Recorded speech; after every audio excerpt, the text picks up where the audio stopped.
We are talking about resolving stage fear. Today I'm going to give you the guideline number 2, which is preparation. How can you prepare to tackle this issue? There are 2 ways you can prepare. Number 1, mental preparation. Number 2, physical preparation. When it comes to mental preparation, you can go to your imaginary world and think about the topic. Okay? While thinking, you will get some ideas. Once you get some ideas, come to physical preparation. Take a piece of paper and write them down.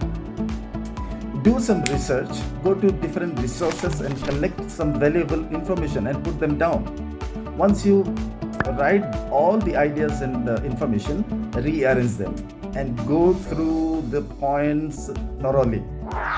If you follow these steps, I'm sure you'll be able to tackle the stage fear. Watch out for the next point.